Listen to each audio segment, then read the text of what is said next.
Live here on C-SPAN 3, we're waiting for the start of a House Oversight and Accountability Committee hearing with FEMA Administrator Deanne Criswell. She'll be testifying on her agency's recovery efforts after recent hurricanes. It's expected to get underway shortly. Live here on C-SPAN 3.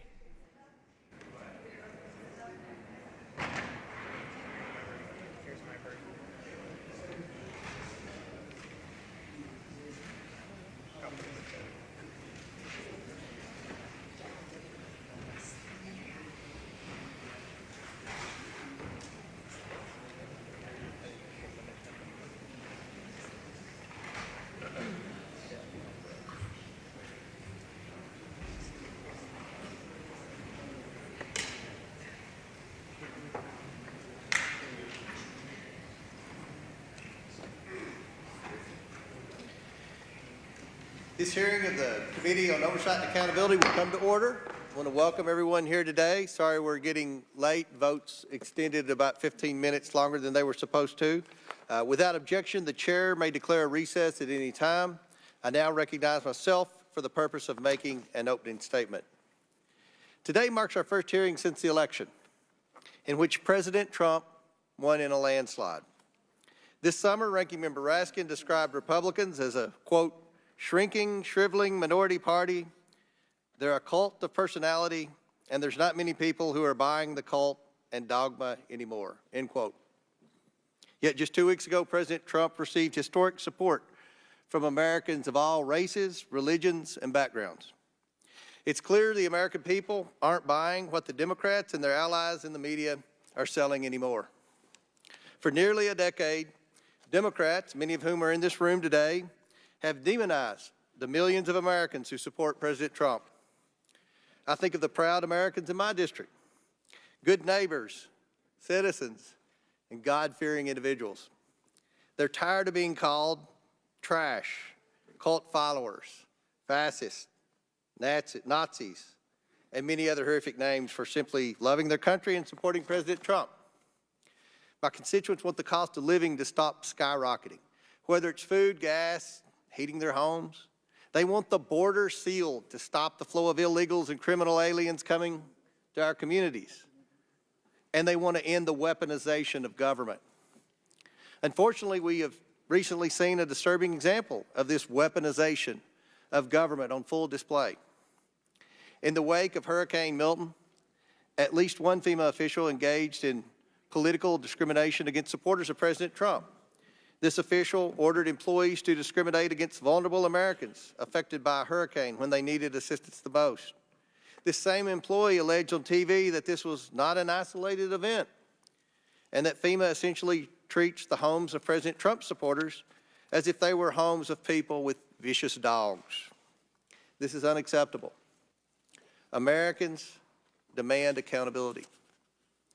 Today's hearing provides members and the American people the opportunity to get answers about these troubling developments that have overshadowed FEMA's critical mission. While today's hearing will focus on FEMA, the issue at hand is part of a larger problem: the urgent need to hold the unelected, unaccountable federal workforce accountable to the American people and the duly elected President of the United States. In his first term, President Trump faced not only open insubordination from federal employees who refused to help implement his policies, but also subtler practices intended to thwart elements of his agenda. And we're already hearing through media reports that some federal employees from DOD, EPA, and of course DOJ are already plotting to thwart President Trump's agenda when he is sworn in as president in January. The current system does not have strong enough mechanisms to ensure accountability. The disciplinary system is run by and for civil servants to protect civil servants. President Trump has pledged to take action to bring accountability to the federal workforce and ensure there are measures in place to appropriately deal with poor performers and those who actively resist implementing the policies of a duly elected president. And he will have strong allies in the Republican members of this House Oversight Committee.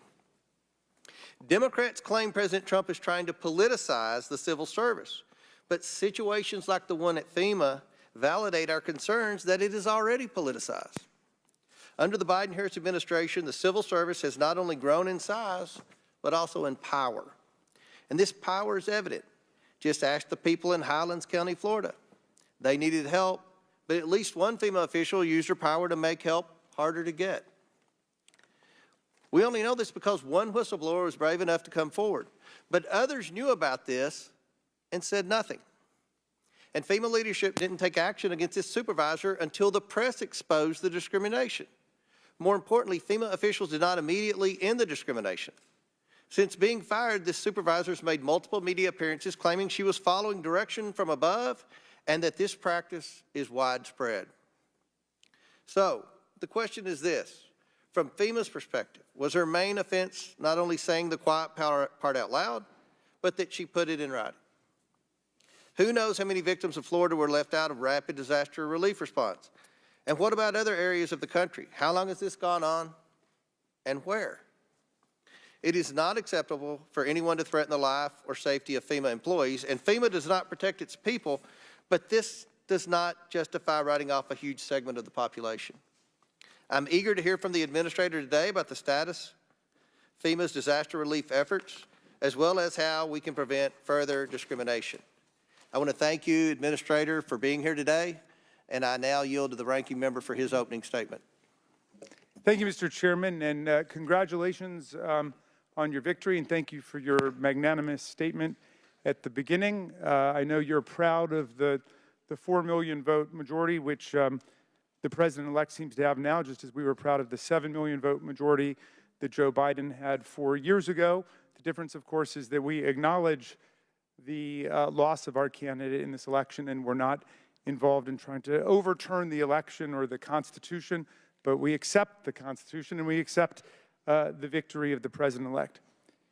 Now, thank you for calling this hearing today. As of last month, more than 300 Americans had lost their lives to the hurricanes. Millions of people across the Southeast have had their lives uprooted, their families displaced, and their communities ravaged by Hurricanes Helene and Milton. Friends of my family were forced from their home in Asheville, North Carolina, and they came to stay with us in Maryland for several weeks following this nightmare. And we closely tracked the recovery effort, which has been unceasing and determined, even though aid was still too slow in getting into some communities. FEMA is America's lifeline in disasters like these, coordinating rapid response and recovery efforts with state and local first responders and rescue agencies. In these hurricanes, FEMA deployed swiftly, providing survivors with temporary shelter, debris removal, and other emergency measures, including the $750 for serious needs assistance for individuals to get items like food, water, baby formula, and medicine. FEMA's disaster work is not conducted by a unitary force of full-time federal government employees, but rather a dynamic team of emergency responders and agencies drawn from across the country, which includes federal, state, and local workers, full-time and part-time employees, and private contractors. Two of my own constituents, Montgomery County Fire and Rescue Service Captains Josh Kurland and Dave Hutchinson, went south with rescue teams to help communities hit by Hurricane Helene.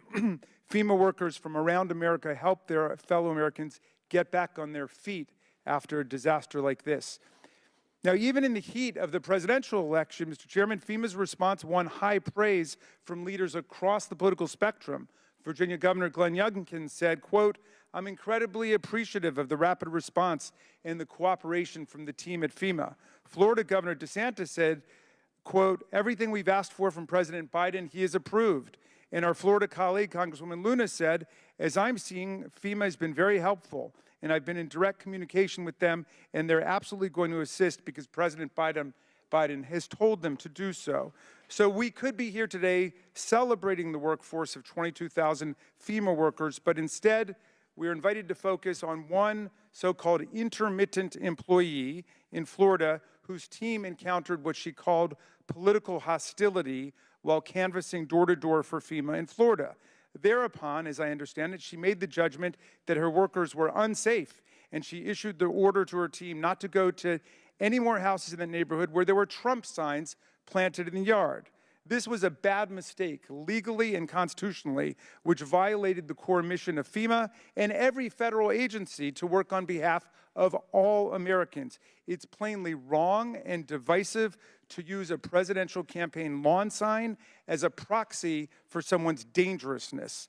The director of FEMA, who's with us today, Ms. Criswell, properly acted immediately within 36 hours of learning of the incident because this action was an egregious departure from the norms of nonpartisanship which must govern the conduct and the work of the federal workforce. Federal workers have a duty to serve all Americans regardless of their political identification.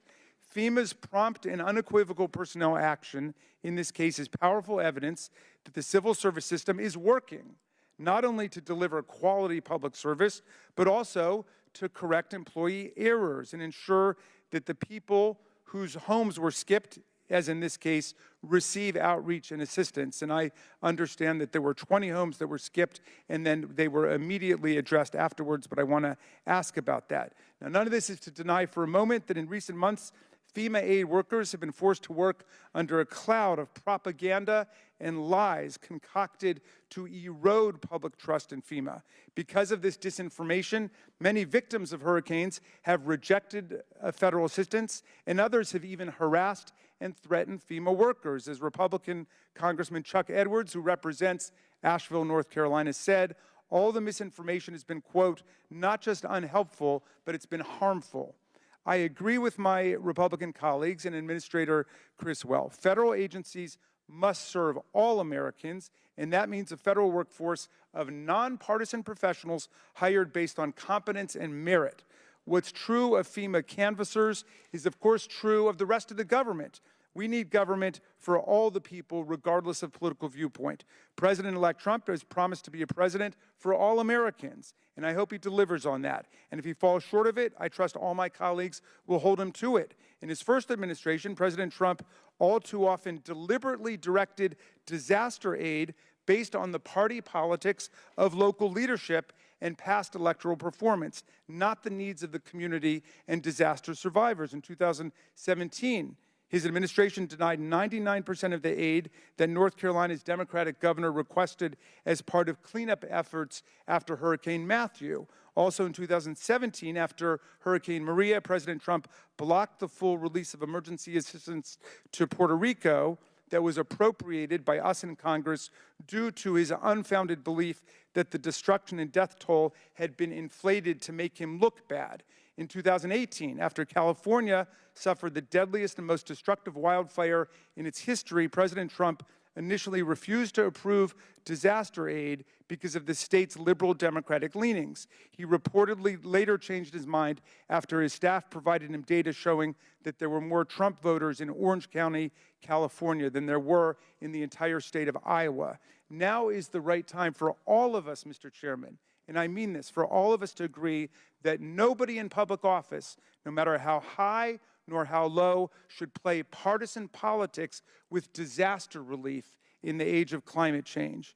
Thank you for convening today's hearing so we can stand together and reaffirm our commitment to the idea that government exists to serve all of our citizens and to commend the devoted federal workers who work day in and day out to serve all of our people. Thank you, Mr. Chairman. I yield back.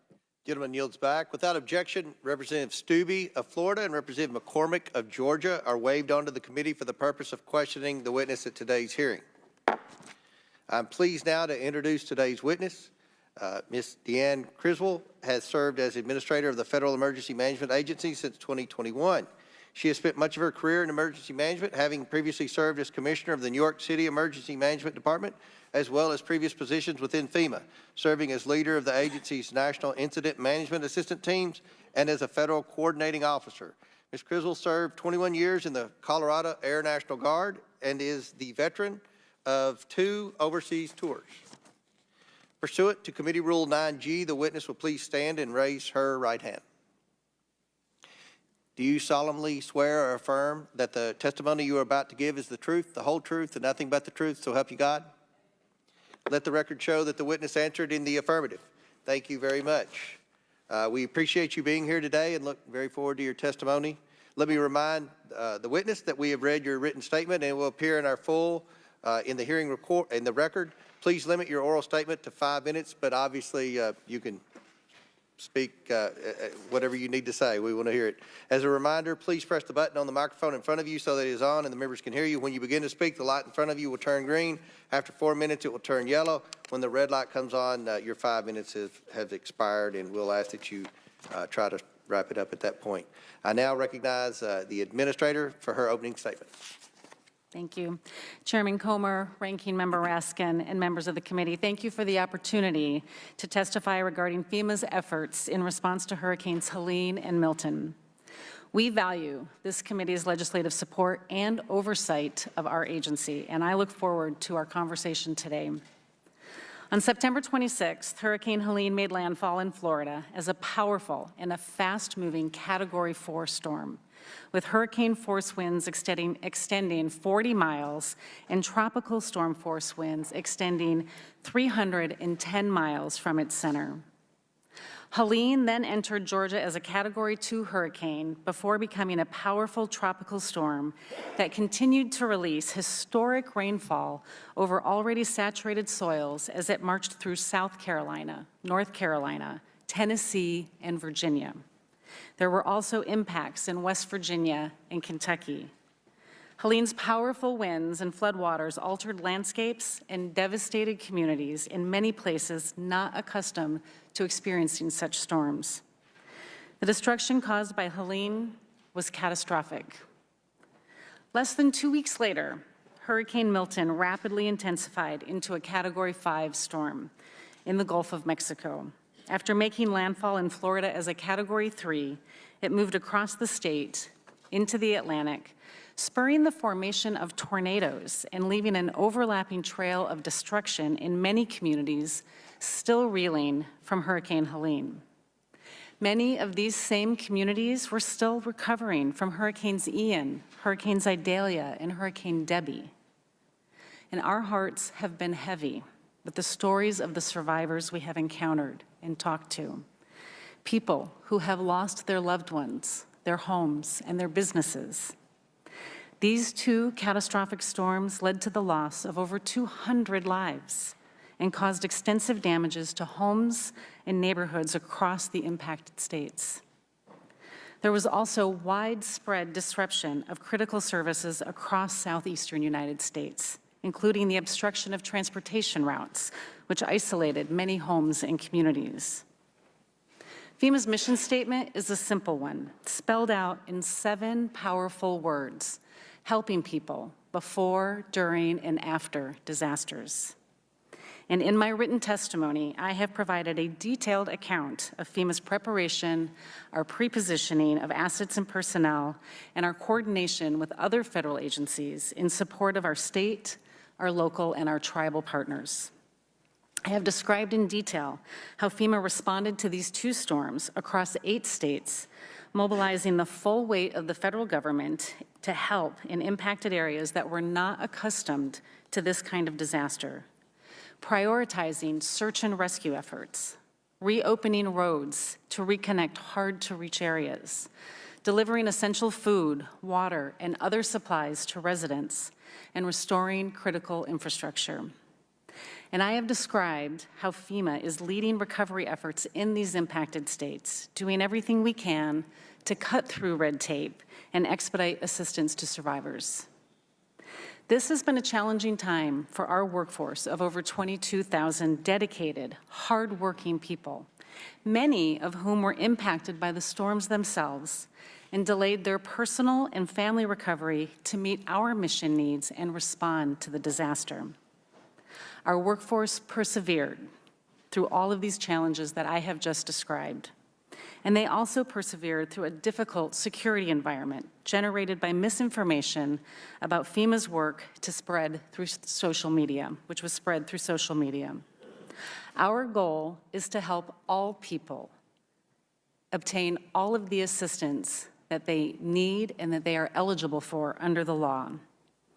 And any of the assistance and any misinformation that was out there was making this much more difficult for them to get this needed assistance. I greatly appreciate the voices and the support from Congress, from both sides of the aisle during this event, who attested to the work that FEMA was doing on the ground. So I was very concerned when I learned a FEMA employee had given instructions to a disaster survivor assistance team that were completely at odds with FEMA's mission. A critical function of these teams is to go door to door, to meet with disaster survivors, to make them aware of FEMA programs that are available for them, and to help them register for needed assistance. This employee wrote to about 11 staff members under her supervision that they should, quote, avoid homes advertising Trump, end quote. My senior leadership team provided me with this visual evidence that the employee had, in fact, issued these instructions, and they recommended that this employee be terminated, and I concurred and directed the termination of this employee. I released a statement that day, and I will repeat what I said to all of my employees and the American people. This type of behavior and action will not be tolerated at FEMA, and we will hold all people accountable if they violate our standards of conduct. I do not believe that this employee's actions are indicative of any widespread cultural problems at FEMA. FEMA, however, has taken appropriate action to ensure this matter is fully investigated, and I am committed to ensuring that nothing like this ever happens again. In the meantime, we have sent a new team to the field to contact all of the homes that had been skipped over at this employee's direction, and that work has been completed. Now, I know that this incident is on the minds of many members of this committee and across America, and I will be happy to answer your questions on it. However, I also hope that we will be able to have a chance to discuss the great work that our workforce has been doing in response to Hurricanes Helene and Milton, as well as the important challenges that lie ahead in the recovery effort. Thank you again for this opportunity to testify, Chairman. I look forward to your questions. Thank you very much. We'll now begin with questions, and the chair recognizes first the member at ground zero of the last hurricane, Dr. Foxx from North Carolina. Thank you very much, Mr. Chairman. I want to associate myself with your opening statement. Also, I want to thank the thousands of Americans who responded to the destruction of Helene in the North Carolina mountains by donating everything you can imagine to people there. Many tractor trailers of goods came from all over America. This response was wonderfully overwhelming. Unfortunately, our government agencies have not matched the care and compassion of average Americans. Ms. Criswell, I have the statement, the mission statement for FEMA here, because I looked at it and saw what you have said in terms of saying that the mission statement is to help people before, during, and after disasters in every form. But I think one of the biggest problems that I recognize while being on the ground for 6 weeks minimum, helping people, I was there. My area was very hard hit with the hurricane.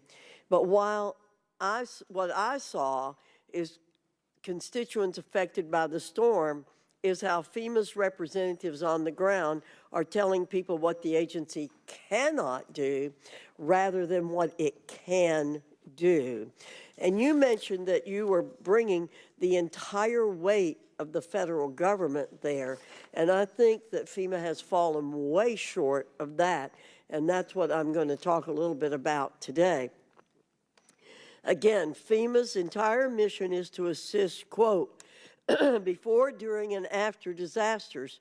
It should not be up to disaster survivors to navigate the bureaucratic labyrinth in their time of need. FEMA appears to be plagued by poor decision-making and a serious lack of communication. Therefore, I think FEMA is not living up to its mission statement, a telling sign of mismanagement.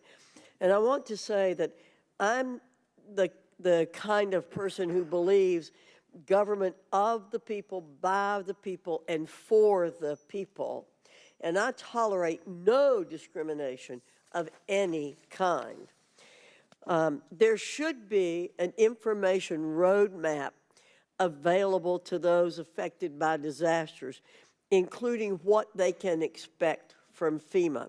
You started out by giving us figures about what happened and a description of what happened. We all know that. And in every meeting I've had with FEMA, either on the phone or in person, we get this litany of things that FEMA has done, how much money it's spent.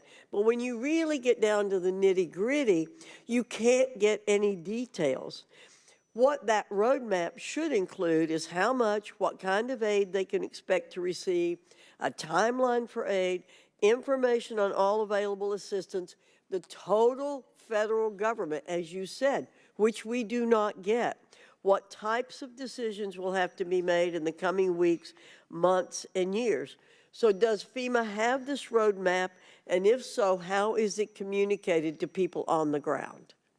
Congresswoman Foxx, I completely agree that our programs can be very complicated, and I have worked hard over the last 3.5 years to try to minimize the bureaucracy and make it easier for people to gain access to our programs. So why are you unable to provide the basic information to those suffering from disasters in a timely fashion?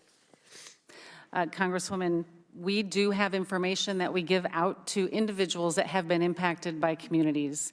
We have several ways that they can reach out to us, but my direction has always been to try to meet people where they are, which is why we go into the communities and talk to people. We call them back if they've registered. I was in a meeting with 20 homeowners who live really close to where I live the other day, and again, the first 30 minutes of the FEMA presentation was all bragging about what FEMA did. It is not providing basic information. If it's not doing that, how can it claim to be committed to helping people where they are? I am happy to look at the information and the materials that were presented at your meeting and looking for ways to improve them. Our goal should be to try to tell people how we can help them instead of telling them what we can't do. And I've tried and worked to try to change that focus, or that the way we approach reaching out to people and finding ways to get to yes. One of my colleagues recently asked FEMA where approximately 400 trailers full of supplies and aid were allegedly delivered in western North Carolina in the days after Hurricane Helene hit.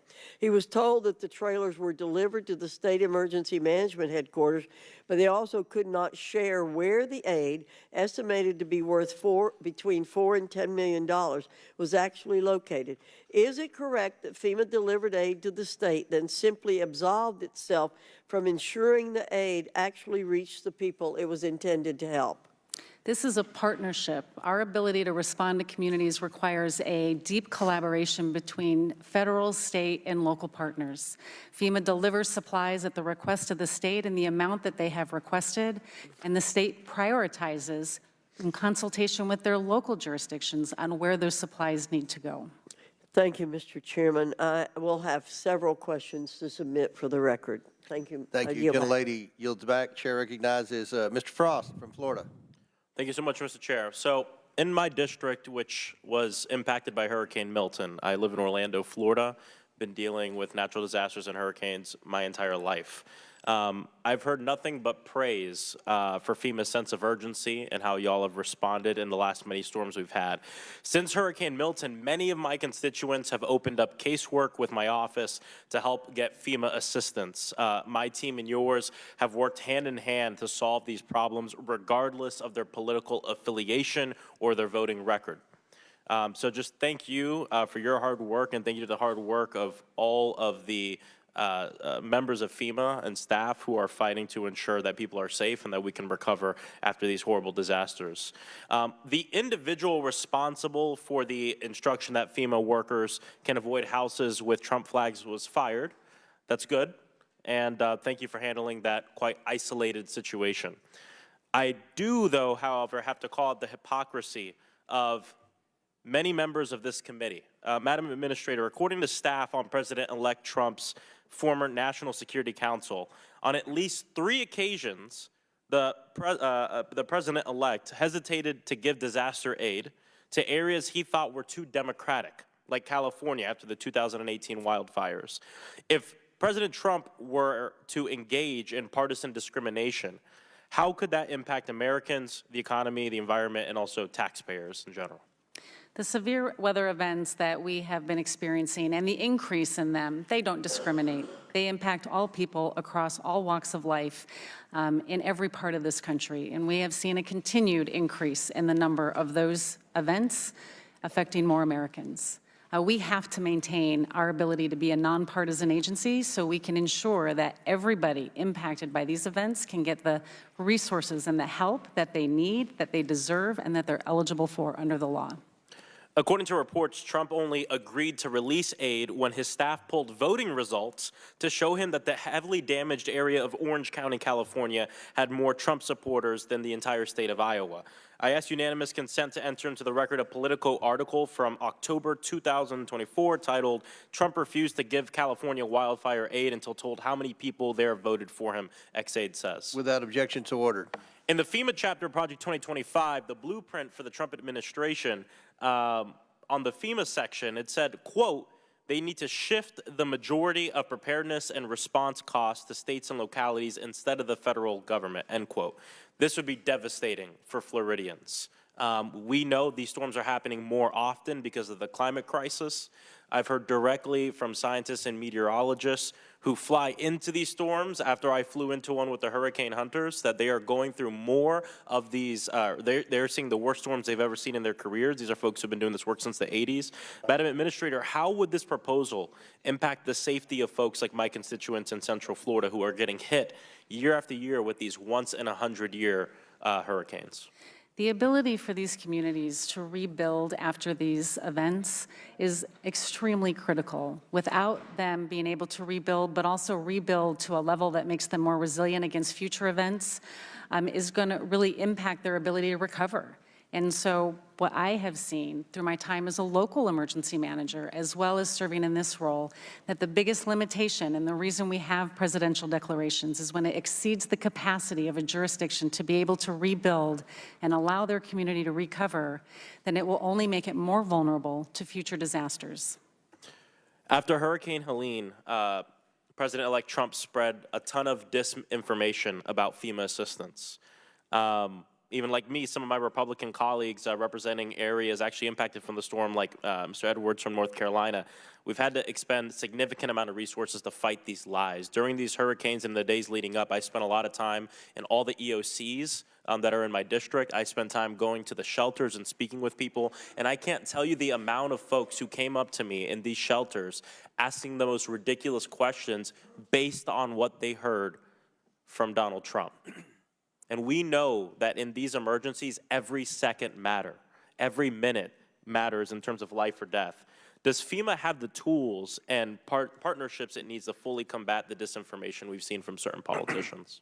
We continue to see the amount of misinformation around all disasters increase month after month. And what we saw during Hurricane Helene was certainly at a scale that I had never seen before. And how does this disinformation prevent y'all or affect y'all in being able to do the life-saving work that you do and impact the assistance delivery?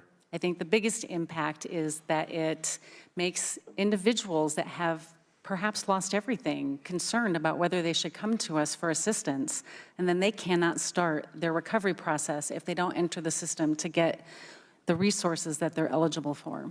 My hope is that over the next 4 years, President Trump won't do the same things again, which puts American lives at risk. Thank you. I yield back. Chair now recognizes Mr. Donald from Florida. Thank you, Chairman. Administrator Criswell, it's good to see you. My district was hit by Hurricane Ian 2 years ago. So we were devastated, like so many other communities were devastated by Helene and by Hurricane Milton. My question for you actually surrounds the firing of Miss Washington. She had given multiple interviews where she claimed that avoiding politically hostile homes is commonplace throughout FEMA. Is this a practice at FEMA? Congressman, there is nothing in any of our policies, our training, or our information sent out to our field workers to avoid any home for whatever reason, especially not because of a political affiliation. The actions of this one individual are not representative of the work that we do at FEMA. Now, Administrator, I got an issue because, and I will submit the article for the record, according to a New York Post article titled, "This is not isolated." There is a FEMA official who spoke under the condition of anonymity who says that the agency's practice of skipping Trump-supported houses or avoiding white or conservative-dominated disaster zones altogether is an open secret at the agency and has been going on for years. So, Ambassador, this is a statement given to the Post by an employee at FEMA. What is your response to that statement? We have investigated this incident, and it is still under investigation. We are working with the Inspector General to determine whether or not this is broader than this, but the evidence that I have seen so far shows that this was an isolated incident and it has not gone beyond what this one employee did. So, follow-up question to that. Has FEMA finished its investigation into this matter? No, we have not finished our investigation. We have been working with the Office of the Inspector General. It was also referred to the Office of Special Counsel for a potential violation of the Hatch Act, and I have asked the Inspector General to do a full review of this incident. So, Administrator Criswell, you told me at the beginning of this questioning that there is nothing in your policies that would dictate that this is to occur, yet you have one official who was fired who said it does occur. You have another official under your purview, under the condition of anonymity, talking to the press that it does occur, but you can't verify to this committee that these practices do or do not occur. Is that correct? I have been given no evidence and seen no indication that this goes beyond this one incident. If you have specific information, I would welcome that. Are you prepared to turn over the communiques between your supervisors and their field representatives and upper-level management at FEMA to this committee? We always cooperate with Congress on the information that they request, and we will continue to cooperate throughout this. So you're prepared to turn over all those We communications? are prepared to support requests for information to help support the ongoing investigation into this. Chairman, I would move that it's clear that the administrator is more than prepared to share all communications with the Oversight Committee about various communications with field volunteers, volunteer staff on the ground, supervisors at FEMA headquarters here in Washington, D.C. Also, for the record, Chairman, I move that the article that I talked about, "This is not an isolated incident," be submitted for the record. Without objection, so ordered. Administrator, I want to follow up with one point. It was said later in this article, FEMA employees are trained to deal with threats in disasters. And I think it's important for the committee to understand that when you're on the ground dealing with threats, especially in a disaster area, it is important. Administrator, do you think it's a better course of action for law enforcement to be involved when potential threats occur on the ground? Because look, during Hurricane Ian, we understood that you not only had citizens who were trying to protect their homes from looters, and they are concerned. You have looters who are actively trying to get at people's property in a disaster zone. But apparently it appears that you have employees, whether you know or not, who are trying to take matters into their own hands. So wouldn't it be a better course of action to involve law enforcement who is on the ground in a prolific manner? And it's not just local law enforcement. I know from personal experience, it is other law enforcement agencies that are on the ground in support to neighboring communities. Would you agree with that? Congressman, we have seen an increase in the amount of harassment during the response to Hurricanes Helene and Milton. We have been closely coordinating with law enforcement in all of the states that have been impacted, in particular in North Carolina, where we had several reports of harassment and potential threats to our employees. Okay, fair enough. What I would also let the committee know, as somebody who's had to deal with this firsthand, it's important for citizens to understand that it's very difficult to go through the FEMA protocols. We have had many amount of citizens who applied for direct assistance, were denied, and they had to work through my office to do that. I'm quite sure my colleagues who have had to deal with FEMA have dealt with this firsthand. I would really call on FEMA, whether it's this administration or the next, that they need to clean this process up, because the number one thing that hurts FEMA's reputation is the fact that so many citizens are denied when they apply the first time they come through the FEMA portal. And if they have to go through congressional offices to get help, and trust me, me and my colleagues, we will do everything for our citizens, but if that is gonna be the protocol for how citizens get help from the Emergency Management Agency, then it needs to be completely revamped. I yield.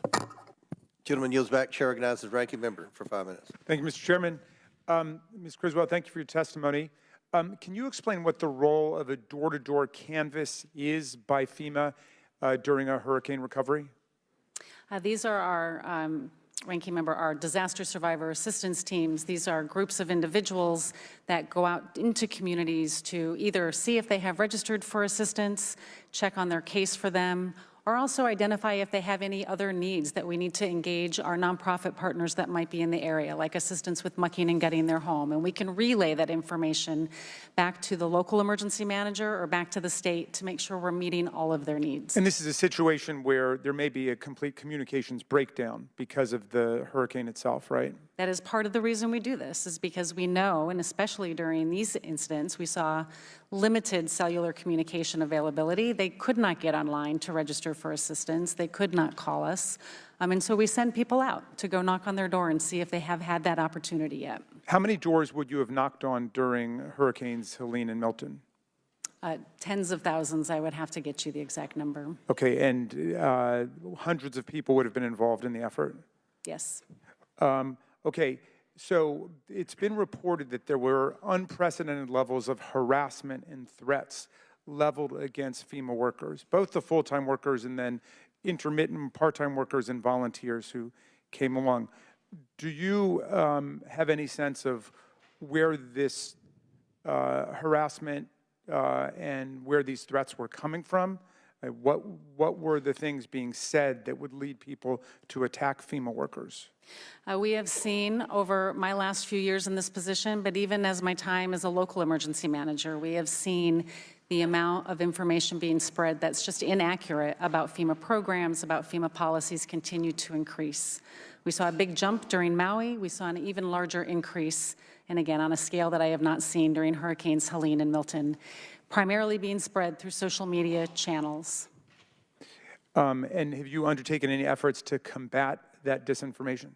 So we do a number of things. We have an entire team of public affairs and external affairs experts that help us try to put positive information, correct information out. We establish a page. It's a standing practice for us to establish a rumor control page that we have done for many years through many administrations to put accurate information about the programs that FEMA is offering and the assistance that is available.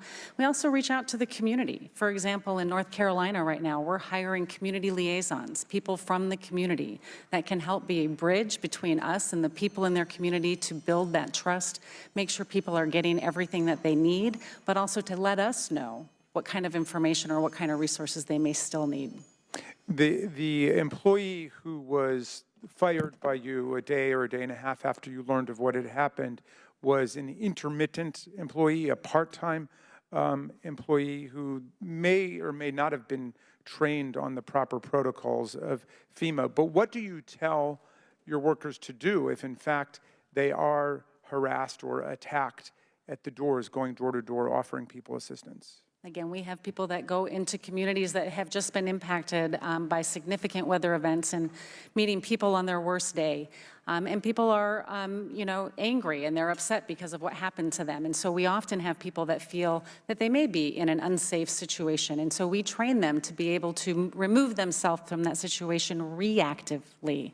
We never have done anything to teach our employees to proactively avoid an area where they feel they might be threatened. Okay, and just to restate the obvious, if this is correct, you have no policies or rules counseling people to engage in political party or candidate discrimination. Is that right? No policy, no doctrine, no rule, anything to that matter. Okay, and that's why you acted so swiftly to deal with that situation when it arose. I learned of this on November 7th, that there was an alleged claim that an employee had done this.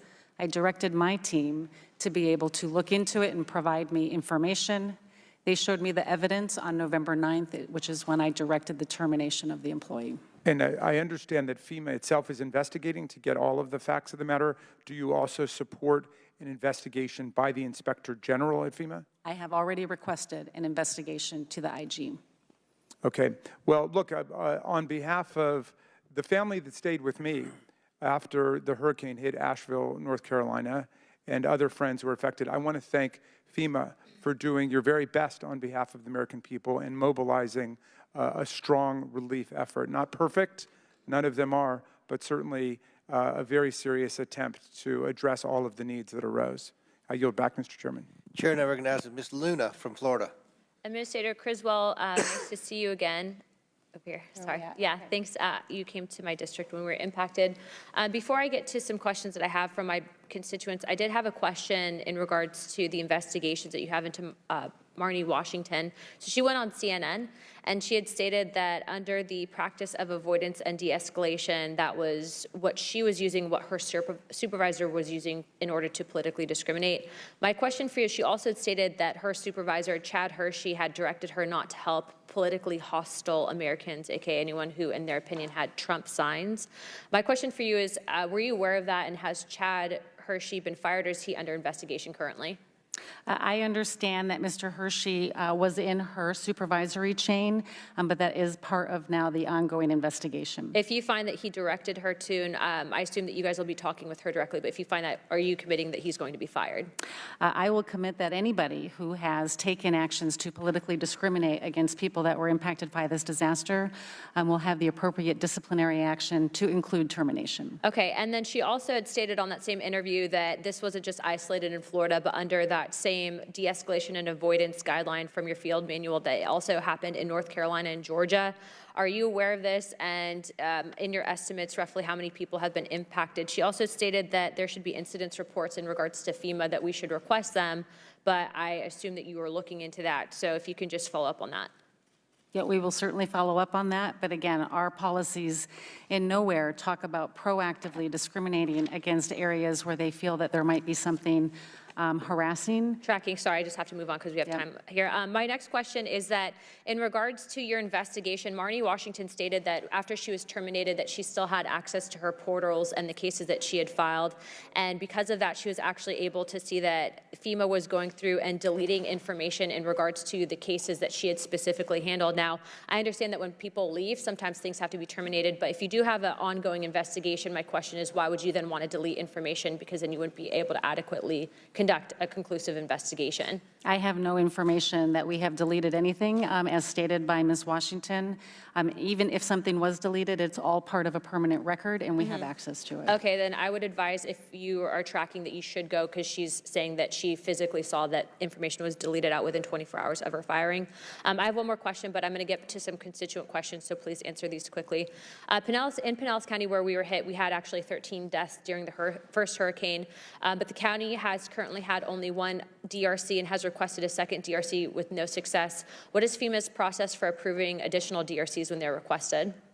We work closely with the State Director of Emergency Management and the county to determine the best place for those. I can follow up with your staff on specifically why we haven't put a second one up. Okay, and we are requesting additional help just because of the amount of claims that we have for that area, so we are going to be following up. Please assist with getting that additional. The second thing is, what is the status of FEMA's flood mitigation assistance program?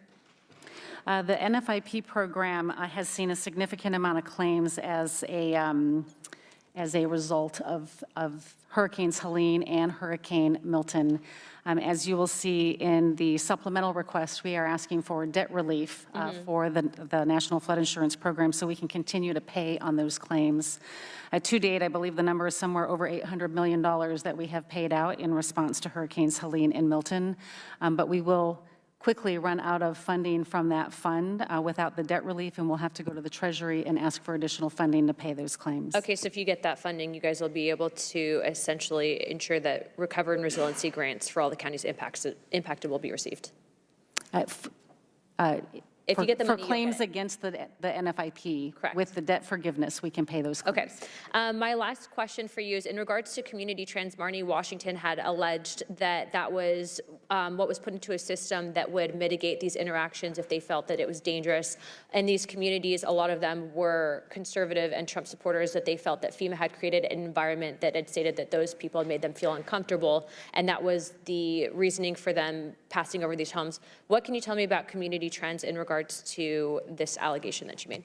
Our disaster survivor assistance teams, part of what they do is go out into the community to understand what the impacts are and to understand what the survivor needs are. This is often called community trends, but things that we are looking at are impacts to access, roads that are out, water infrastructure, needs of the community, like many places around South Carolina required oxygen bottles. If I can just interrupt you real quick, how many people have been impacted by avoidance and de-escalation? Do you have a number for that just nationally, or is there a database for that? I can tell you that for this particular incident at the direction of our employee, 20 homes were skipped. Okay. All right. Thank you for your time. Chairman? Gentlelady yields back. Chair recognizes Mr. Moskowitz from Florida. Thank you, Mr. Chairman, and thank you for holding this hearing. Administrator Criswell, good to be with you. As the only member in Congress who's run a disaster response, run a disaster recovery, handed out billions of dollars of FEMA money, also a Democrat who worked in a Republican administration and ran the recovery efforts for Hurricane Michael in deeply Republican areas of the Panhandle, I can tell you not once did I ever think about their politics or my politics. As I toured the Panhandle in Neil Dunn's district or Matt Gaetz's district, I looked at people as Americans who were hit by a disaster. And my job was to get them every program that FEMA had, every dollar available to them. That was my job. What happened in Florida in this instance is deeply disturbing. It's unacceptable. I know you know that. Disaster aid should never be declined based on support of any political candidate. And I'm happy this rogue employee was fired. You did the right thing immediately, right?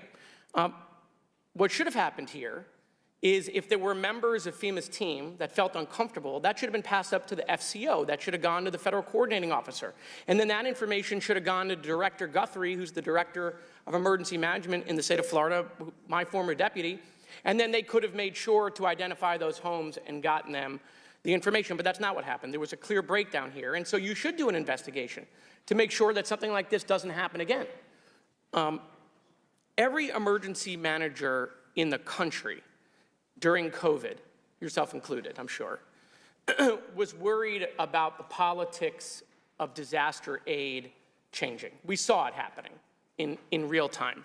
And we were really worried, about how that would go into future disasters. As the world is becoming more partisan, the world is becoming more divided. You're seeing it here in the country. We were hoping that there'd be a force field around FEMA. But that's not the case. I know the people at FEMA are exhausted, okay? Talent is retiring. They have a rotating door because of the burnout rate from disasters. That's not just in this administration. I talked to the previous two administrators during Donald Trump's administration, and it was the same problem because of all the disasters that are happening and the burnout rate that exists. My own agency lost 200 people after COVID because they were burned out. Every problem that my colleagues brought up, and they're right. Chairwoman Foxx is right. Anna Paulina Luna is right. All of the problems that they brought up with FEMA, those issues about programs and being denied, this is not new. This has been going on for a while. It happened in the Trump administration, right? Because here's one of the things that I'm going to say that no FEMA administrator will tell you while they're FEMA administrator.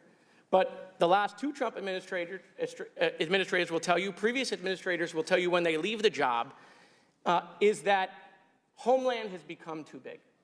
It has become too big. I got to work with Joe Lieberman. The idea of Homeland was a great idea. It's still a good idea. But never did anyone envision that the bureaucracy would become too big.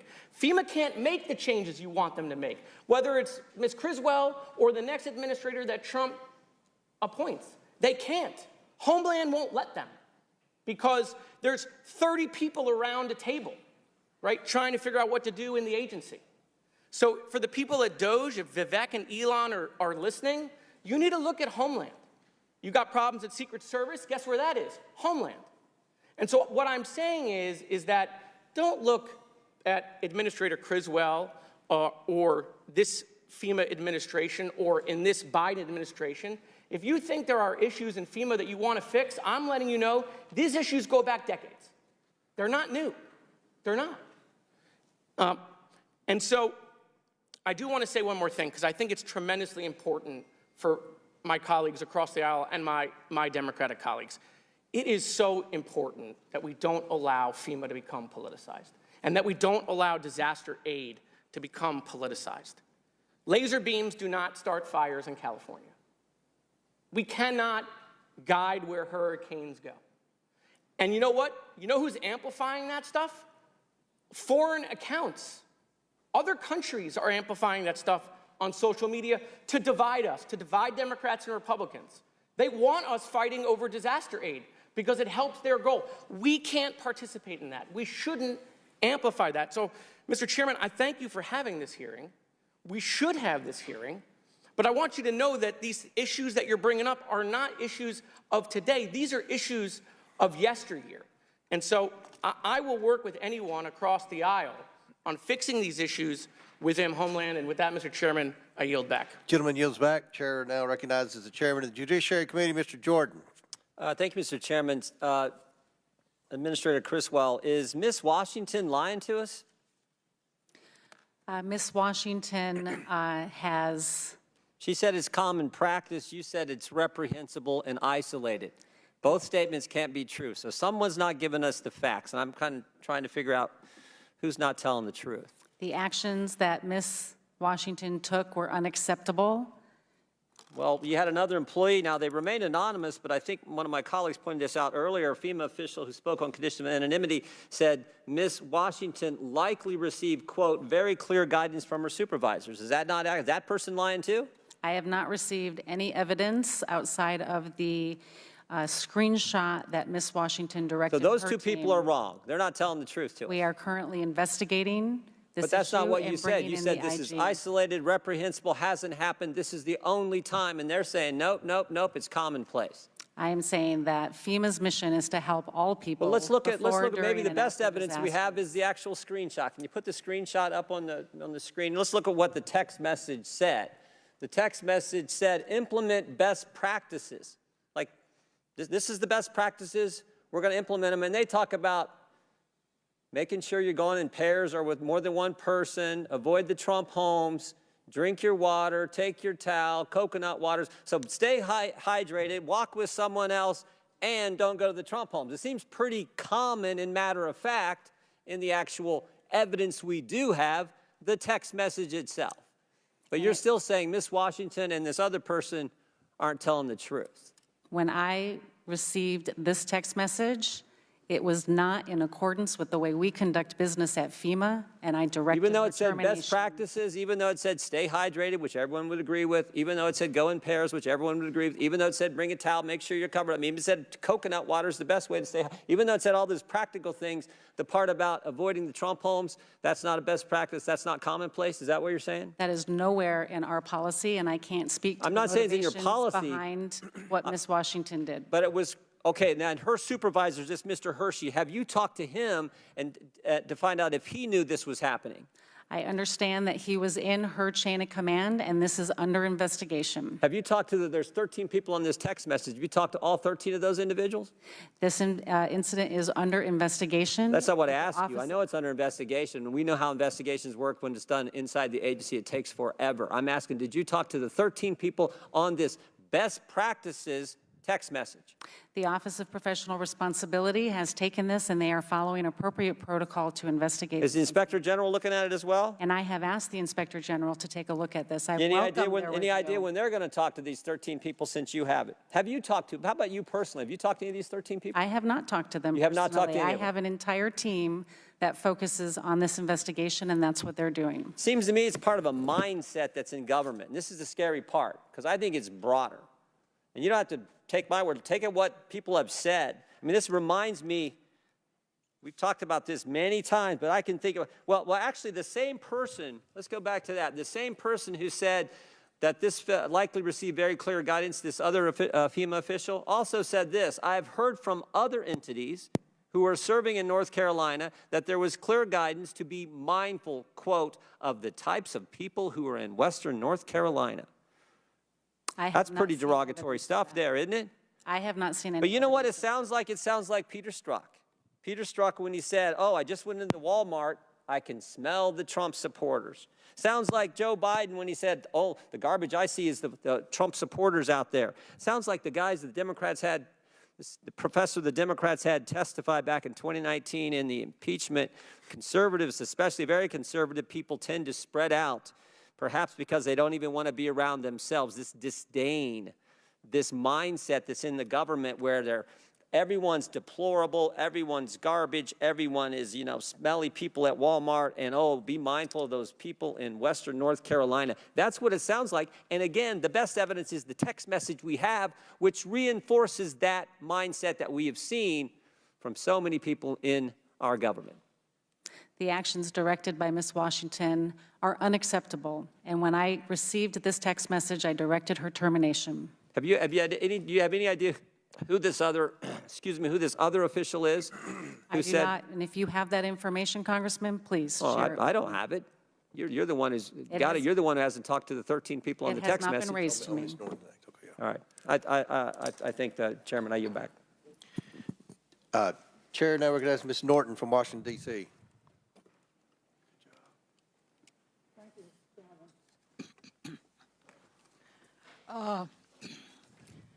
Administrator Criswell, I understand that in the weeks since Hurricanes Milton and Helene, FEMA has provided more than $1.6 billion in assistance to more than 910,000 households. FEMA has also delivered more than 16 million meals, 18 million liters of water, more than 3,000 rolls of blue roof sheeting, and more than 700,000 gallons of fuel to the communities devastated by these hurricanes. And 700 and 500 FEMA employees remain deployed in these communities to assist with recovery. Administrator, what steps did FEMA staff take to contact their with survivors on the ground, including those displaced from their homes, and make them aware of the resources available to them? Congresswoman, FEMA has many ways that we can reach and connect with people that have been impacted by disasters. They can contact us through our 1-800 number. They can go through our disasterassistance.gov website to register for assistance. They can use the FEMA app. We also have teams that go out into the communities, especially in something like North Carolina where communications were limited, to make sure that they've had the opportunity to register for assistance or to check on their case to see what other information might be needed for them to finish it up and to process it. And then we establish disaster recovery centers, fixed facilities once the infrastructure supports it, so people have a place they can go and they can talk to somebody face to face and work through their particular needs and their particular case, because we know everybody's situation is going to be unique to them. And we want to make sure all of our programs are available and we help them find the right ones to support their unique needs. Thank you. The destruction of Hurricane Helene left close to 4 million people without power. Administrator, how did FEMA workers reach affected residents for support in this disaster response effort, even if a certain region lost connectivity or if a survivor lacked access to internet? One of the first things we do, Congresswoman, is we put part of our leadership team in with local emergency managers to work side by side with them to understand which parts of their community still need assistance. Then we can either direct our disaster survivor assistance teams to go into those areas, or also the state is sending their resources, like the National Guard. The National Guard in North Carolina did an amazing job of getting into the communities and helping people that have been impacted. This is a holistic effort. This takes all of us to be able to reach all of those impacted, especially in something that has been widespread and complicated as the destruction that we saw in North Carolina. I also want to recognize that because of challenges like these, it did take too long for emergency assistance to come in such communities. We must learn the lessons of those shortcomings to improve the reach of emergency services at the local, state, and federal level. Earlier this year, the National Oceanic Atmospheric Administration projected a, quote, above normal, end quote, hurricane season, meaning the level and intensity of storms and hurricanes would increase over this period.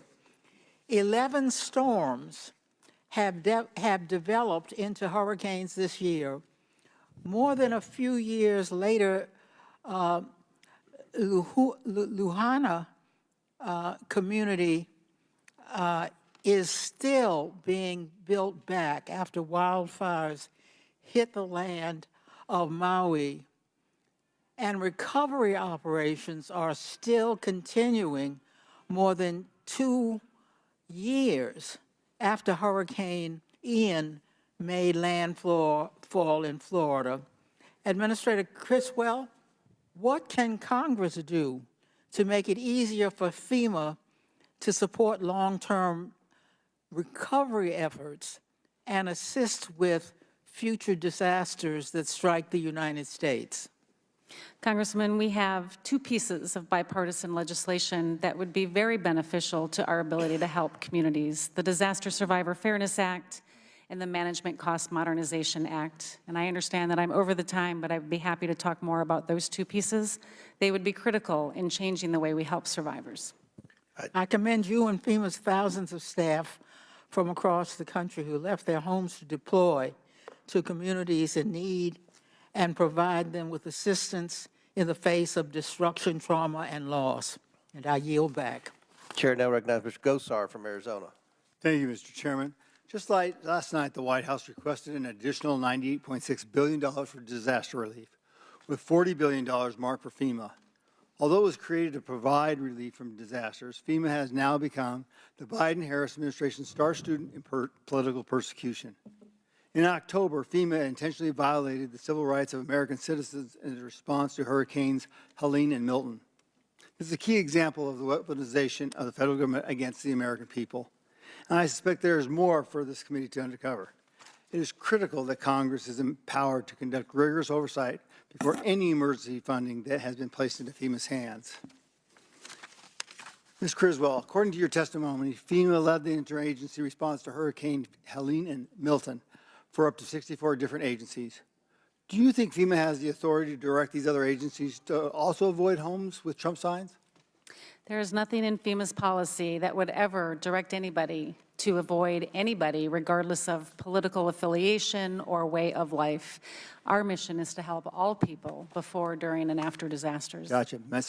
Former FEMA employee Marnie Washington told reporters this discrimination was a colossal event and occurred in Florida, North Carolina, and South Carolina. You testified earlier today at T&I committee that this was an isolated incident and that no other supervisor or employee deployed with Marnie Washington provided the guidance to avoid homes advertising Trump signs. Will you commit to also requesting an IG report for the discrimination in North Carolina and South Carolina? I have already requested the Inspector General to investigate this, but I will be certain to ensure that they include North Carolina and South Carolina in that. Thank you. An anonymous female employee, we've been told, I guess it would be from the Daily Signal, that employees were also advised to avoid certain homes and specifically use the terms hick, cowboy, redneck, Trump supporters, and MAGA to describe them.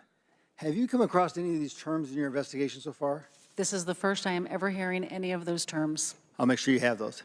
In an interview with the Washington Examiner, they said these homes were avoided because based on community trends from hostile political encounters. My question to you is, how does FEMA declare an incident as a community trend? Is it true that it only takes one encounter to make a FEMA employee uncomfortable to declare a community trend? One of the things that these teams do, our disaster survivor assistance teams, is they go into the communities to not only register people for assistance, but to understand the impacts of the community. They're looking for things like damages and access issues to transportation infrastructure. They're looking for damages to water and power. They're also trying to understand the survivor needs. These are often referred to as community trends, but these are used to help us understand the impacts and what resources we're going to need to bring in. These are not proactive efforts to try to identify where we should or should not go. Okay, so my office requested these incident reports ahead of this hearing, but were not provided. Can you please provide this committee with the incident reports that determine Lake Placid should be defined as a community trend? I wouldn't say that Lake Placid was defined as a community trend. Again, when we talk about impacts to a community, we're looking at impacts to that community and survivor needs.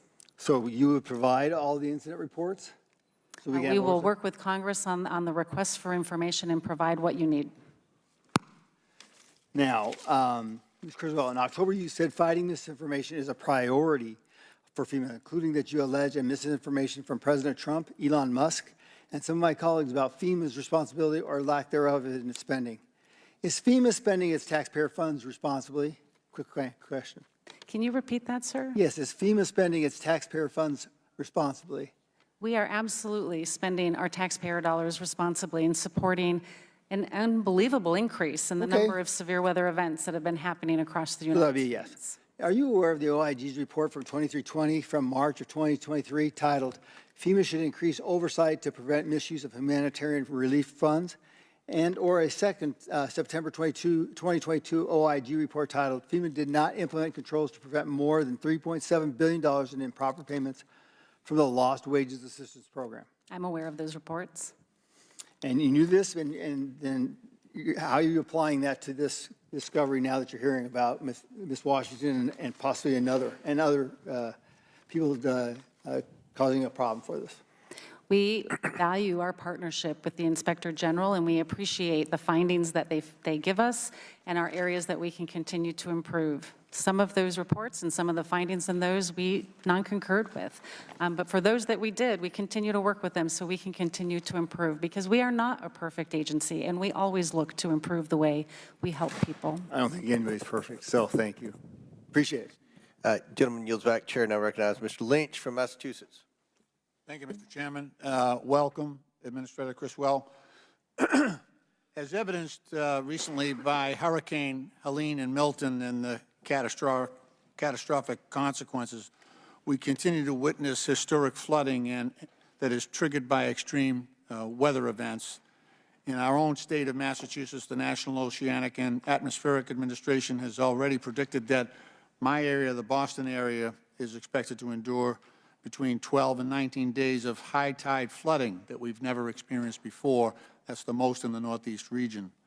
The Nonpartisan Congressional Research Service also reports that floods are the most common and costliest natural disasters across the United States. However, flood damage is not covered typically by traditional homeowner insurance, and moreover, most private insurers don't even offer flood coverage. Instead, as you know, most of our constituents procure flood insurance for their homes and businesses from the National Flood Insurance Program, which you administer. It's a federal government program that provides more than $1.3 trillion in insurance coverage and 4.7 million policies to residents, mostly in flood zones, in over 22,000 communities nationwide. Unfortunately, Madam Administrator, to the detriment of both victims of flood damage and the American taxpayer, this program is currently more than $20 billion in debt, especially after having to borrow substantial funds from Treasury, as you noted earlier, to cover a series of devastating flood seasons, including going back to 2017, which became the costliest season on record and included Hurricanes Maria, Harvey, and Irma. Administrator, FEMA administers the National Flood Insurance Program, which is set to expire in a few weeks of this year. Can you offer us your thoughts on how the financial position of this program is impacting your ability to support homeowners and businesses that are recovering from flood damage? The National Flood Insurance Program is one of the only ways that a homeowner can get the necessary coverage to protect their investments. And the National Flood Insurance Program has not had a multi-year authorization in many years. It has been from CR to CR. Right. Without a multi-year authorization, we will continue to struggle year after year to meet the claims that individual homeowners have. And we have offered up with our reauthorization proposal 13 measures, I think it's 13, steps that we can take that will be able to make the program financially solvent and make sure that everybody has access to this through an affordability framework as well. As we know, not everybody can afford flood insurance, yet it's their number one resource and tool to help protect their investment.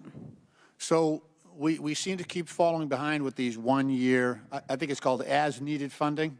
You don't have a multi-year program where you can actually try to get ahead of some of this stuff. So we're still dealing with Hawaii. We're still dealing with some of these 2017 disasters that we haven't caught up to.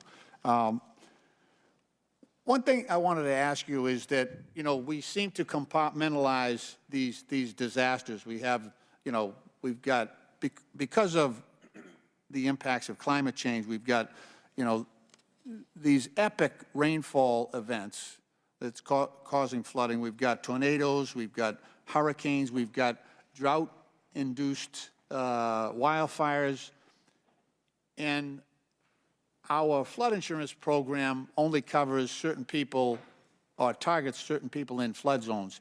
Would it be better, would it be more efficient if we looked at rather than having a flood insurance program, we had a wider, a broader disaster insurance program where we have more people paying into that? It might cross-subsidize some of the costs that we're seeing as a result of these disasters, and might allow a break to the taxpayer instead of having to go in and bail out people who might repeatedly be experiencing, you know, flood damage from storm surges in areas where they may not wisely relocate.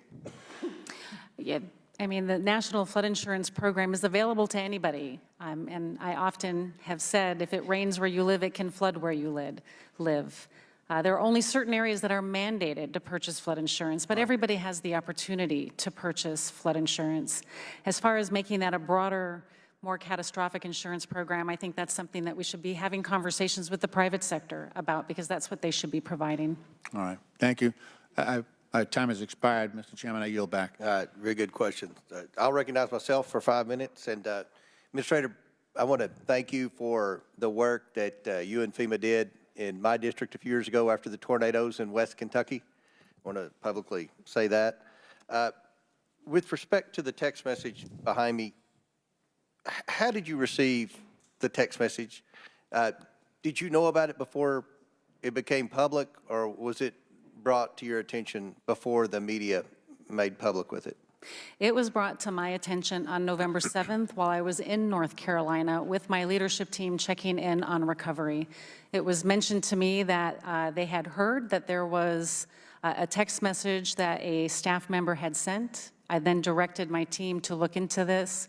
This was before the media inquiry or the media story came out. They reviewed it and looked into it on the 8th. They contacted me on November 9th. They showed me the text message. I still had not seen any media stories, and I directed the termination of the employee because it violates the way we conduct business. And you've testified that you believe this was an isolated incident. Why should we believe that this is an isolated incident and not part of a pattern in FEMA? Because we've seen many other government agencies that we believe have become politicized and or weaponized.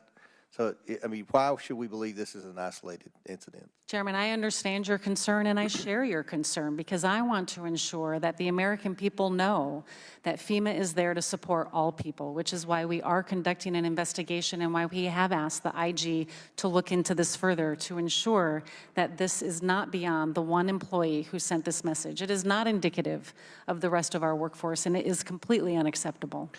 So I want to go back to Ms. Washington. You terminated her.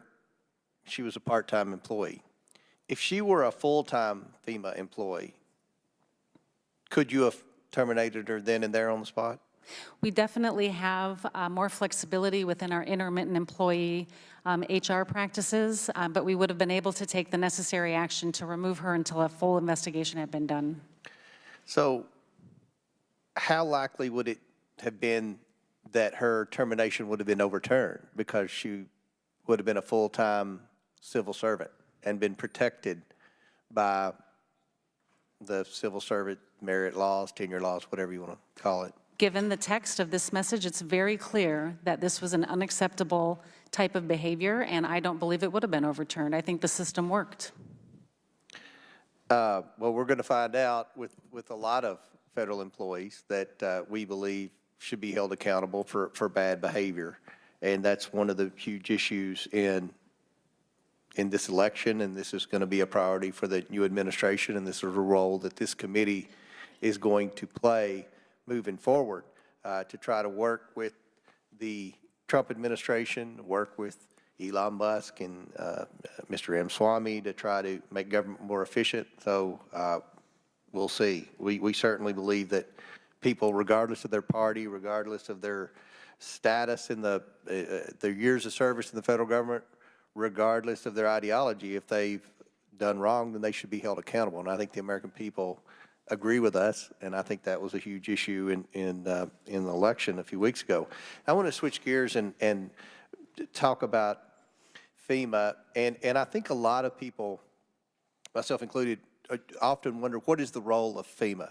So if a hurricane or a tornado or a natural disaster happens, I believe FEMA should be first on the scene. I believe that they, should be in charge of obviously rescue and recovery to ensure that, to help coordinate, to ensure that people have food and shelter.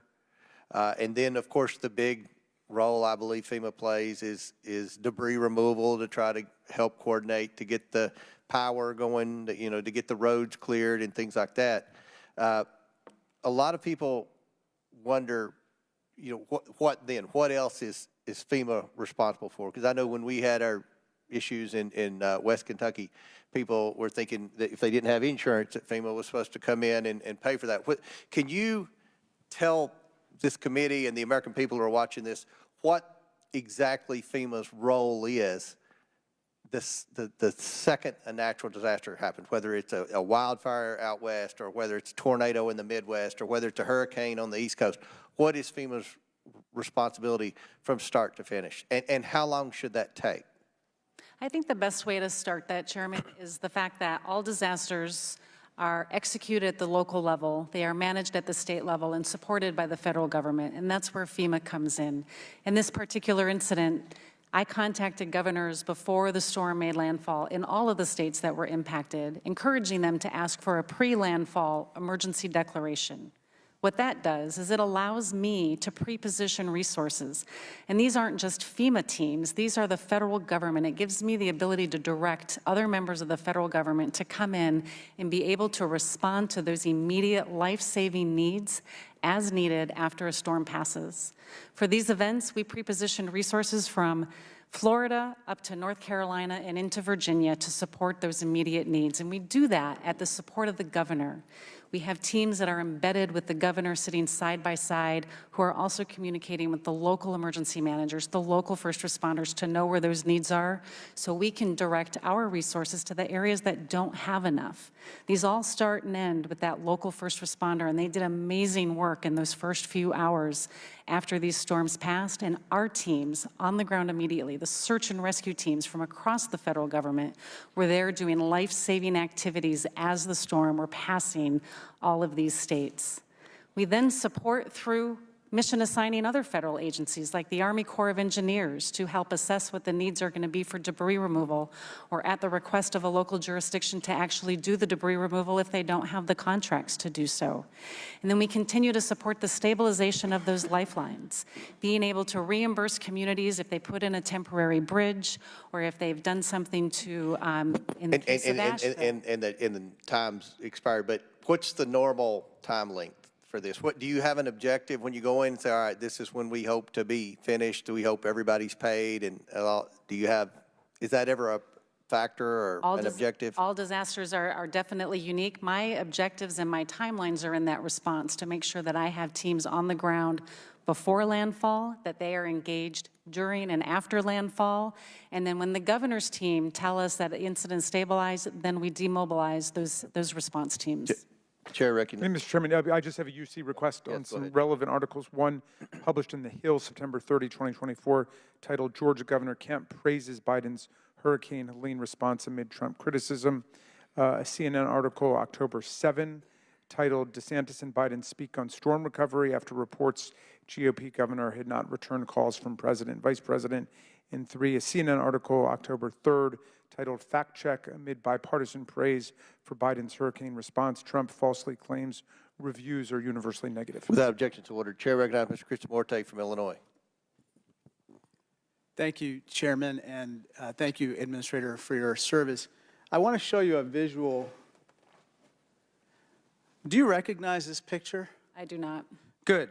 It's an atmospheric research facility in Alaska that, believe it or not, conspiracy theorists allege is a mind-controlling weather machine. And one of the conspiracy theories out there is that somehow FEMA controls the weather. And I assume that you, as the administrator, do not control the weather, right? I do not control the weather.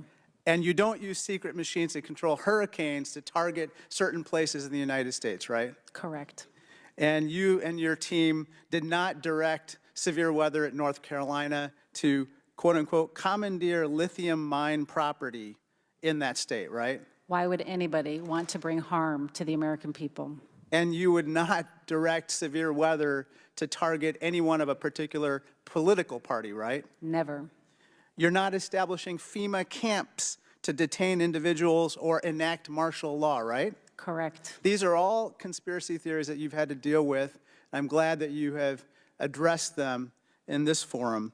Now let me talk about stuff that's true. It's true that during Hurricane Helene and Milton, FEMA assisted more than 35,000 households with disaster relief, right? That number sounds about correct. Let me just talk to you a little bit about what certain Republican officials have said about your response. Can you please show the first one? This is Governor Glenn Youngkin of Virginia. You recognize him? I do. He said, "I'm incredibly appreciative of the rapid response and the cooperation from the federal team at FEMA."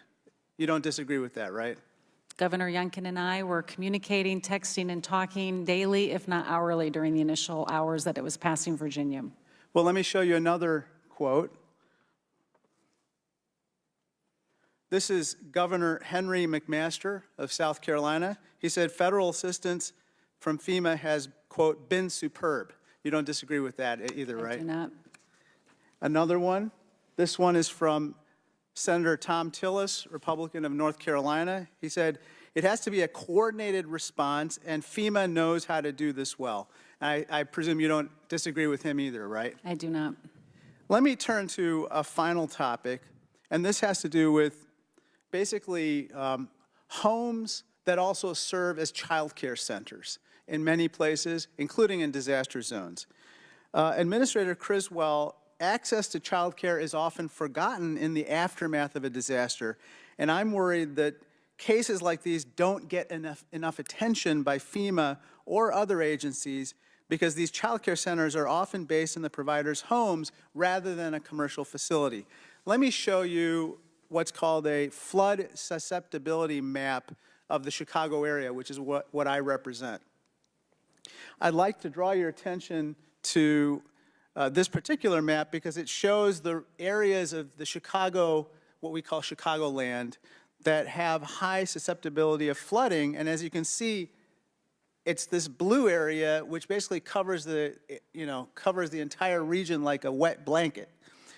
It represents millions of parents and children, as well as thousands of child care centers. And so my question to you is, in light of the fact that there's a perception, and I believe a reality, that not enough attention has been paid to these child care centers that are situated in homes, can you commit to proposing to my office and this committee ways that you can increase coordination between FEMA and the SBA to assist businesses like these home-based child care centers?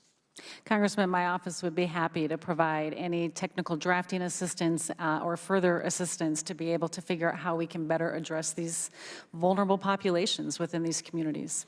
Thank you very much, and I yield back. Chair recognizes Mr. Grothman from Wisconsin.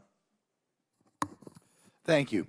Thank you for coming on over here. I think the last time we had FEMA before this committee was maybe about 8 years ago, and that was a time when I think down in Louisiana they had mobile homes that were being sold for, I don't know if you remember this, for for maybe a tenth the cost to which they were paid for, but that was the last time. I can tell you, along with many Republicans, when they come into contact with the government, they sometimes worry about prejudice against them, okay? I know one guy in my district, he once did an ad, and miraculously, not your agency, another agency kind of came down hard on him. Maybe coincidence, maybe not. We all felt it was not coincidence.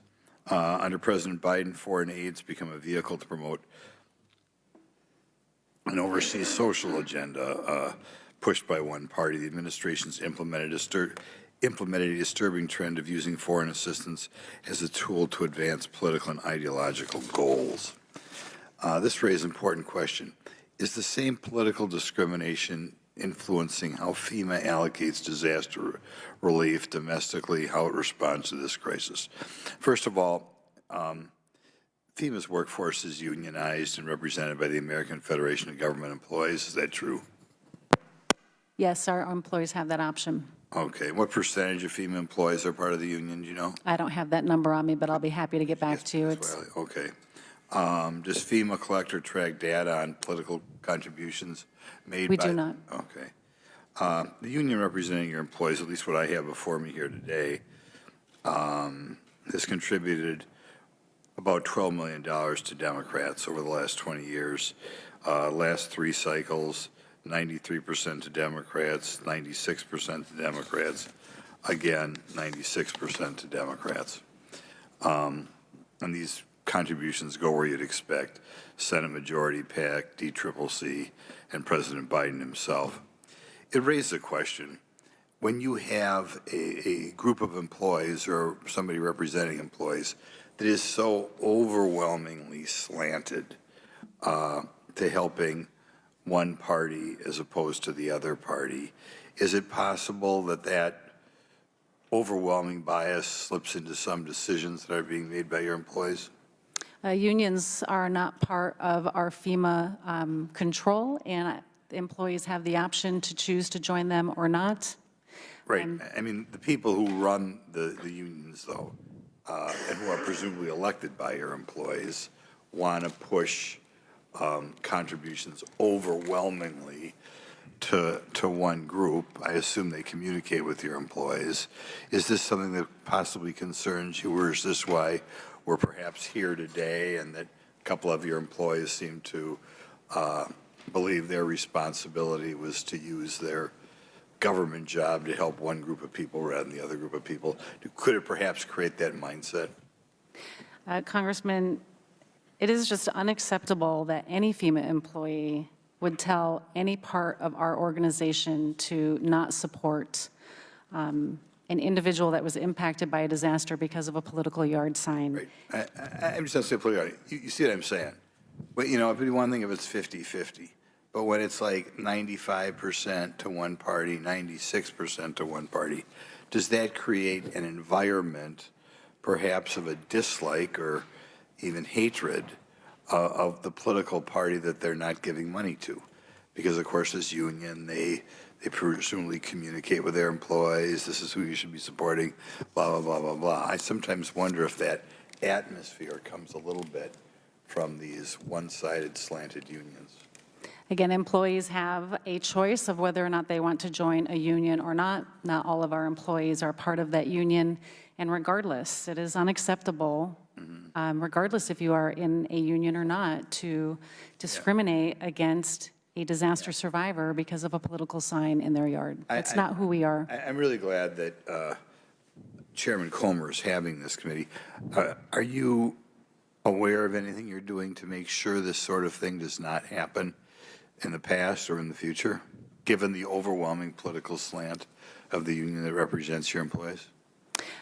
So you're talking about anything I've done with the union or this event in Specifically to make sure this is not going to happen again. Yep. Specifically talking to your employees and say, We realize you have a union that apparently really dislikes Republicans.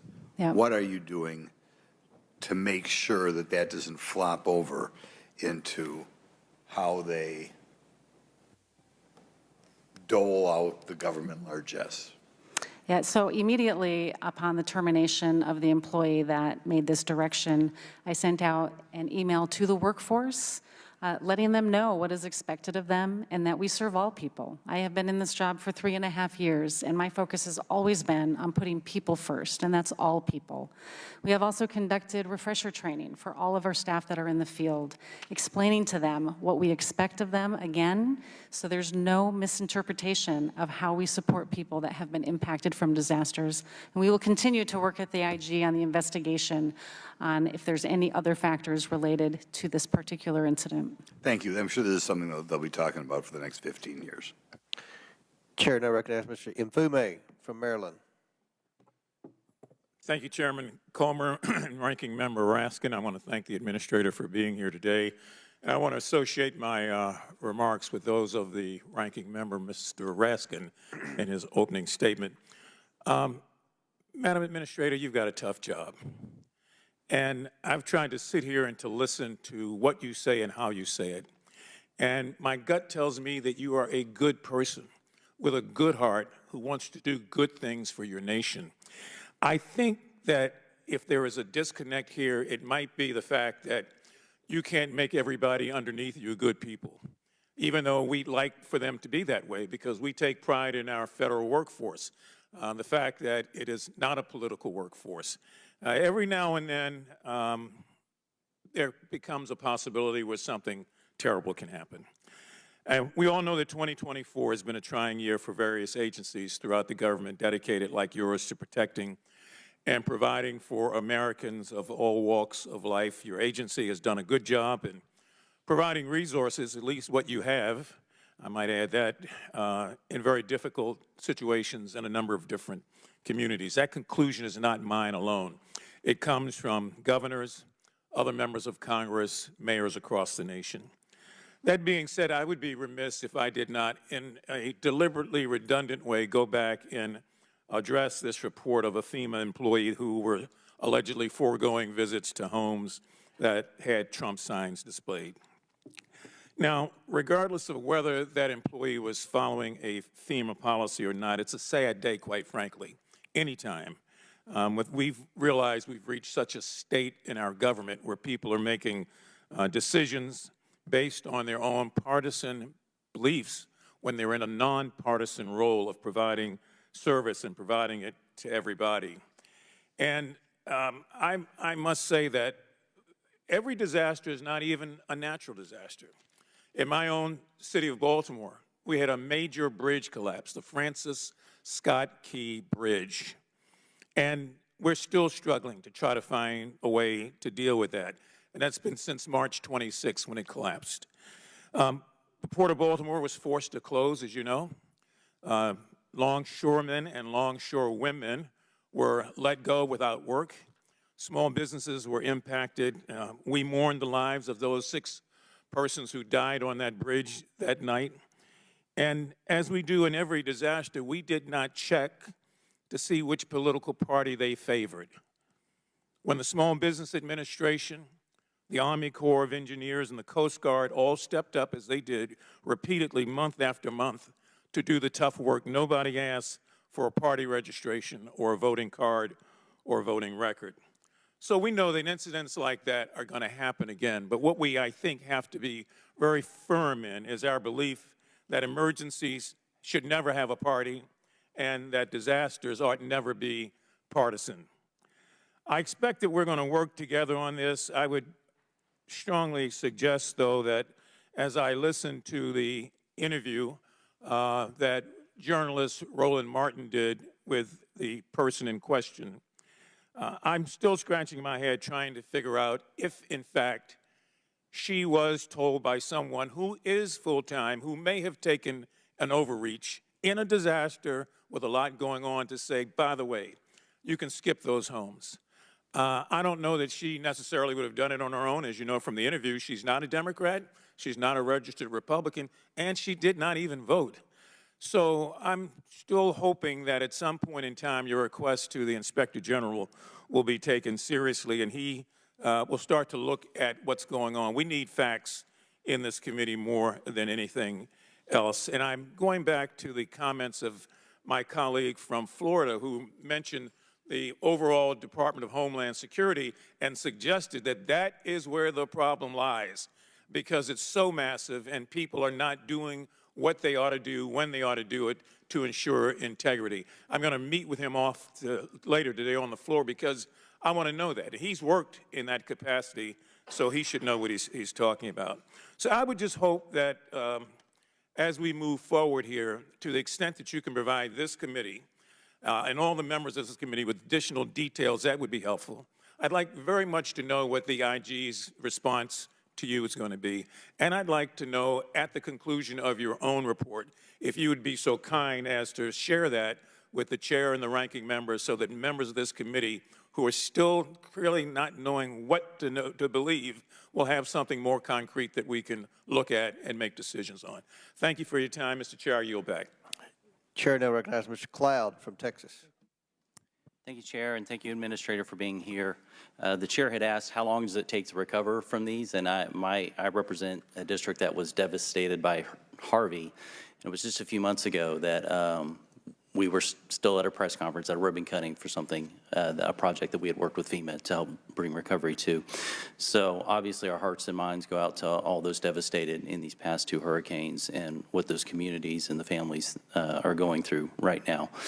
I wanted to ask you about Representative Donalds mentioned that Ms. Washington says that she thinks this isn't an isolated incident. Of course, we have the New York Post article that talks about a FEMA official who went on and said that avoiding white or conservative-dominated disaster areas was an open secret within the agency. You state that there's nothing in the policy that, you know, and I will say I've been in enough of these, and that's the expected answer from any administrator. Of course, it's not in the policy. It's from our standpoint, it's not the policy that we're concerned with. It's not in the policy for the IRS to target conservatives. It's not in the policy for NIH to fund gain-of-function research. It's not in DHS policy for them to release foreign terrorists into our land, but they are. It's not policy of the FBI to target school teachers or people of faith, but all this is happening. And the common response is, well, it's not in the policy manual. Well, we're concerned about the culture. And I do not think that it's in a stated policy or in the culture to specifically say, you know, skip over Trump signs. But I am concerned about if there's not a proactive response to make sure that that isn't clear within the culture, that that kind of attitude should not be accepted at all. And I will point to this. FEMA's current strategic plan lists 3 goals. The first goal is to instill equity. We know that these DEI initiatives have had a discriminatory aspect in it. We've seen a lot of companies now having embraced it out of altruistic means, but understanding that what they do is they ask us to discriminate proactively. One of the things it mentions is this plan lists racial minorities, even religious minorities, as individuals who should be the beneficiaries of equity. So I would ask you, who's a religious majority, or a racial majority? Does FEMA make decisions about resources distributed according to these policies? Because this is in the strategic plan. And so whatever your case is on this, you're asking your employees to make distinguishment between individuals as opposed to just meeting a need. I tell people all the time in our office, we don't care who you are, we don't care what your voting record is, we don't care your background, your whatever. You walk into our office, as many offices here, or even across the aisle, we're here to help and to help get your case through. I think that should be the very clear standing of FEMA, and I would encourage you to revise your strategic plan and rid it of all the DEI. We'll be addressing this actually in a markup, I think, tomorrow. But if you could do that, I think that would go a far way to making sure we have a proactive culture to where it's very clear so these isolated incidences don't pop up. Because what we didn't see in that text thread was any pushback on that either. And that should have been clear, like, no, we're not about that. That's not what FEMA's about. And I would encourage you to do that. I did want to ask about a couple things, because sometimes I've noticed, and I don't think this is the intent, having, had my own experience with FEMA, but sometimes it seems that the process gets in the way of the people. And I would point in our own district, most of our districts rural. Sometimes you'd have a grant for $500,000 for a rural community. They're having to go through the same sort of process that in a large metroplex, somebody with a $20 million project is going through. Very often it was point of contacts were very difficult. I know one place that had 7 site visits. It was a different team every time. They had to start the process over and over again because staff kept changing and these sorts of things. I was talking to someone even yesterday, and I've had a number of conversations with someone who's on the ground in North Carolina trying to help. And they listed a couple instances where you have people come out in the community, they put some resources together, they're trying to respond while FEMA's getting there and other resources, agencies are getting there. And FEMA would go in and they would, for example, be hosted in a place. FEMA would come out and rent out the place from underneath the people who are already doing recovery work, and they would confiscate the resources that were in that place and basically take over and kick the people out. There was this one group that basically were hiding their resources now because that had happened to them 3 times already. And so I would also caution you, there's other instances too where you have people trying to go and rescue and do recovery of their family, of their friends, of their neighborhoods who they know are trapped on a mountain, for example. And FEMA workers would stop them and prohibit them from going in to rescue them. And so again, in the aspect of guiding a culture, could you speak to what you are doing to ensure, in a sense, that you don't have, you mentioned some of them are temporary employees, that you don't have people who have this newfound authority who are actually prohibiting the work because it doesn't fit within their scope, and that we're making sure we put people before processes?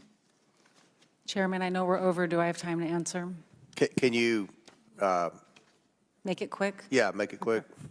My apologies. I've had a lot of experience with FEMA. Yeah, Congressman, I mean, first, I just want to address that the equity as a foundation of emergency management is part of my strategic plan, because I think it will also address some of your concerns, because I share your concerns.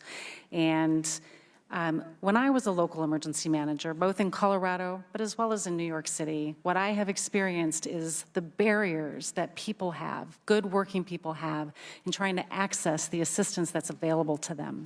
And when I came into this position, my goal was to try to remove those barriers and make sure that everybody had access. That's the foundation of why we put equity in there. It wasn't a DEI initiative. It was about making sure all people can access the programs. Minorities? Distinguishing between religious minorities There's a and majorities? definition as in the executive order that is listed in there because that is the executive order. But our view on equity is making sure that Why would you we even have ask? consistent and fair treatment of all people and making sure that nobody is left behind. That has been our goal, and we have made transformational changes in our own policies and our regulations to help